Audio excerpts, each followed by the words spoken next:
Now let's head to St. Thomas Aquinas in Brooklyn, where they always have something fun going on. But while the congregation is vibrant, until a few years ago, the church building was not. Then the pastor teamed up with a parishioner who also happens to be a well-known artist. Here's tonight's Pulse of the Parish.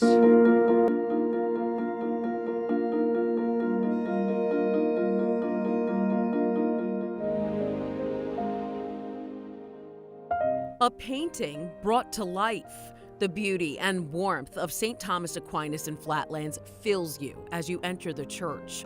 Father Dwayne Davis was newly ordained when sent here 10 years ago. 3 years later, he became pastor. It's a really great joy to be pastor here. His family. And over the years, the families who have filled these pews have changed. At first, it was mostly Italian and Irish. Then Caribbeans, Asians, and Hispanics came to worship. No matter where we come from, what part of walks of life we come from, we're all in it together. There's a real unity. The church itself has also seen some changes. It began in the 1880s as a small mission church on Flatbush Avenue.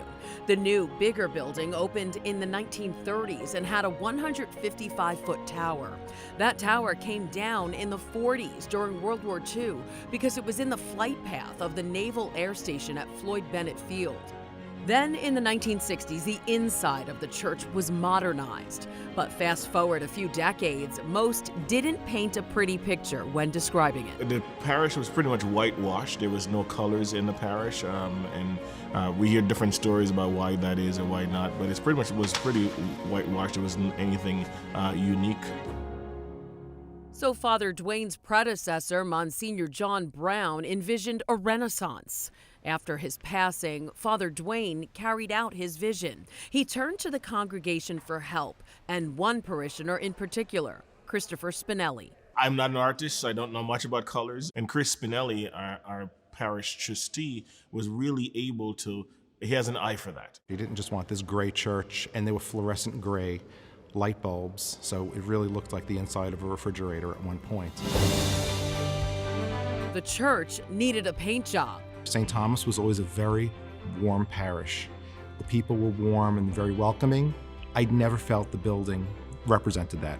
So Chris set out to make the color of the church represent the diversity of the parish. With his faith as his muse and the church his canvas, Chris made some designs. I am a painter, so I'm used to working on maybe a 3 by 4 foot canvas.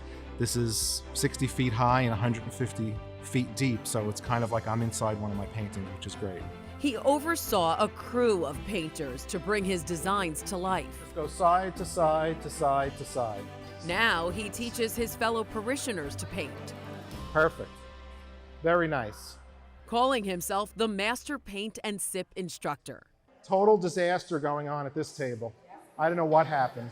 A little levity for a fun evening. And the painting gets better the more they sip, I've found. So by the end of the evening, people's creativity starts to flow. And the fee he charges flows right back to the church. I kind of feel as Catholics we're called to kind of share our talents. And I'm very thankful to the parish because they've allowed me to do that. Wow. And now you know Christopher Spinelli from St. Thomas Aquinas and how he makes up the pulse of the parish.